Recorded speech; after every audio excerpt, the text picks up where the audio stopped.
Welcome to our channel, friends, where we delve into the darkest corners of the unknown, where shadows whisper and nightmares come to life. Tonight we're taking you on a journey into the unsettling silence of abandoned zoos, places where the echoes of the past linger and where some say the animals never truly left. We've gathered three bone-chilling stories of unexplained footsteps echoing through the ruins of these forgotten menageries. Turn off the lights, friends, put on your headphones and brace yourselves. These are the kinds of stories that dig their claws into your mind and never let go. Nestled deep in the forgotten corners of a decaying city lay the ruins of what was once a grand menagerie. A sprawling zoo now reclaimed by nature's relentless grasp. The once vibrant murals on the crumbling walls, now faded and peeling, depicted playful primates and majestic felines, their painted eyes seeming to follow your every move. But tonight, friends, no living creature stirred within these dilapidated enclosures. The air hung heavy with the silence of ages, a silence so profound it felt as though the world itself were holding its breath. Imagine, if you will, the slow, agonizing decay, the rusted bars of the cages twisted and broken like the jaws of a long-dead beast. Vines, thick as pythons, snaked their way through the crumbling walls, their emerald embrace slowly crushing the life out of this forgotten place. The air itself tasted of decay, a pungent blend of damp earth, rotting wood, and the faint, lingering scent of animal musk. It was here, in this desolate wasteland of broken dreams and forgotten roars, that a lone figure stood, drawn by a morbid curiosity and a thirst for the unknown. He was an urban explorer, friends, a seeker of forgotten stories in the ruins of the past. His name? Well, that's not important. What matters is what he experienced on that fateful night, an experience that would forever taint his perception of the already thin veil between our world and the next.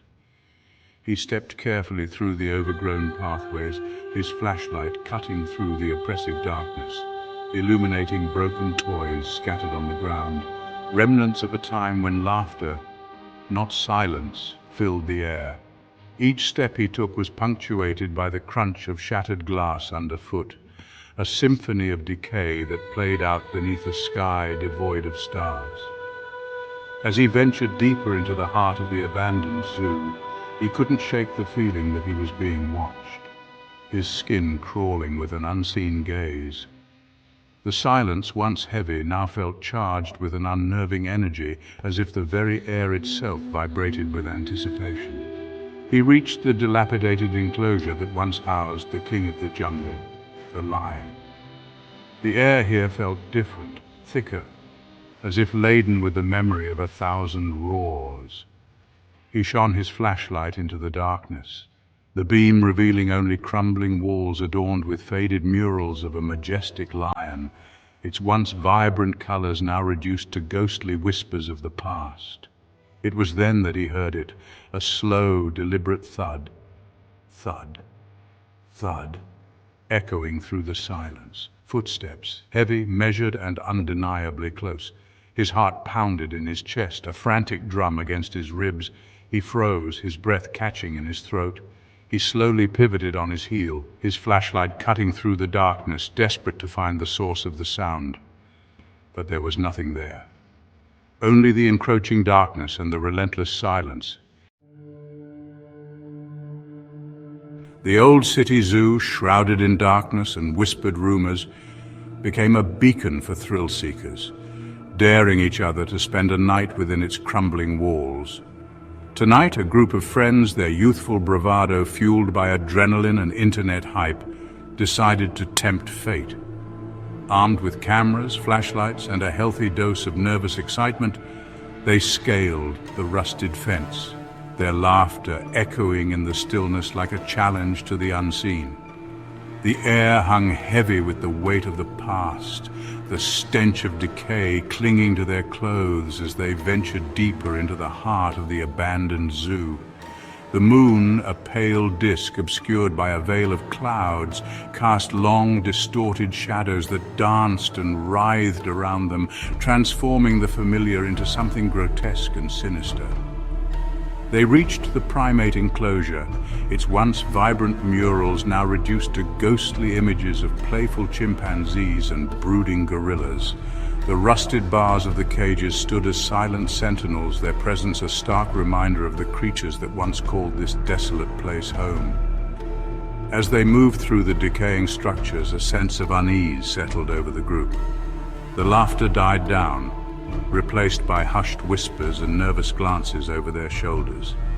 The silence, broken only by the sound of their own footsteps, felt oppressive, suffocating, as if the very air itself was watching them. "Did you hear that?" one of the girls whispered, her voice barely audible above the pounding of her heart. "Hear what?"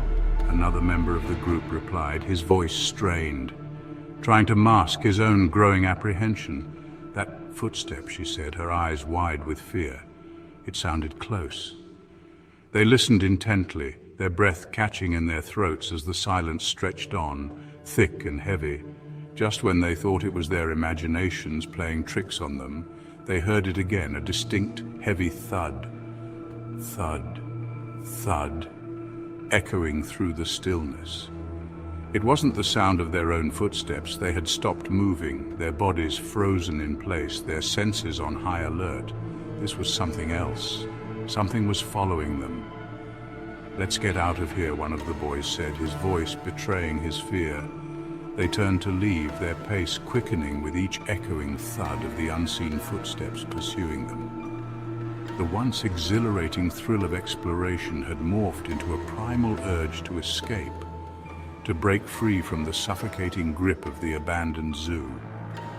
They ran through the decaying pathways, their flashlight beams dancing wildly, illuminating glimpses of broken toys, shattered glass, and the ever-present sense of unseen eyes watching their every move. The footsteps followed relentlessly, their pace never faltering, their presence a constant reminder that they were not alone. Chapter 3. The Night Shift Security Guard. Old Man Henderson, that's what the other guards called him.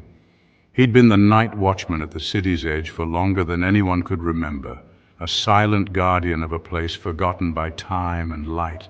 The old city zoo, with its rusted cages and empty enclosures, was his domain from dusk till dawn.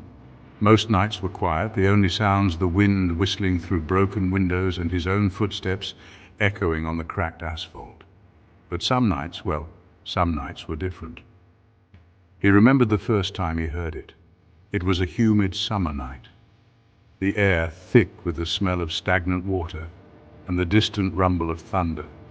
He was making his rounds, his flashlight beam cutting through the oppressive darkness, when he heard it, a slow, deliberate footstep coming from the direction of the old lion enclosure. He stopped, his hand tightening around the heavy maglite. "Hello?" His voice, raspy from years of silence and cheap cigarettes, echoed unanswered. The only response was the steady drip of water from a leaky pipe and the pounding of his own heart. He shone his flashlight into the darkness, but the beam only revealed the crumbling walls, adorned with faded murals of a majestic lion, its once vibrant colors now reduced to ghostly whispers of the past.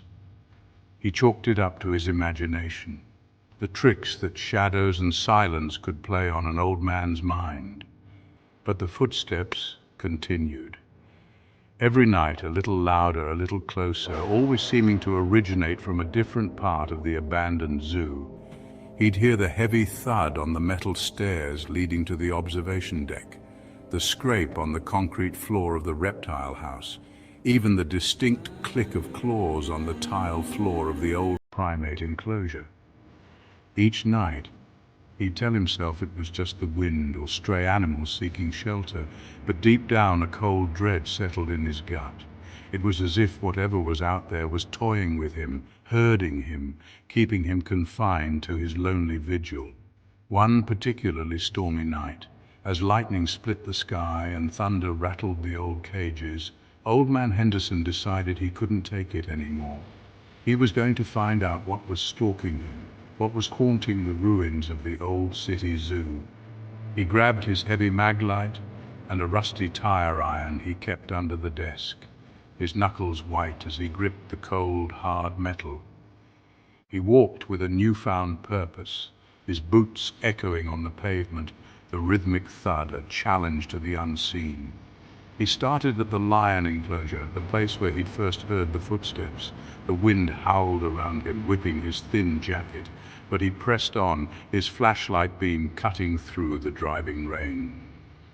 The air grew colder as he neared the enclosure, the stench of damp earth and decaying vegetation thick in his nostrils.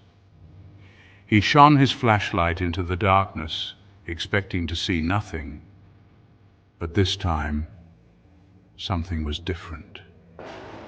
Two eyes, glowing with an eerie green light, stared back at him from the shadows. And there you have it, friends, 3 chilling tales of unexplained footsteps echoing through the desolate landscapes of abandoned zoos. The remnants of captivity, it seems, hold on to more than just memories. They hold on to echoes, whispers of something more, something that walks beside us in the darkness, unseen, unheard, but always present. If you enjoyed tonight's journey into the shadows, be sure to give this video a thumbs up and subscribe to our channel for more explorations into the unknown. And if you're feeling brave, share your own encounters with the unexplainable in the comments below. Who knows? Maybe your story will be featured in our next descent into darkness. Until next time, friends, sleep tight and remember, sometimes the most terrifying monsters are the ones we can't see.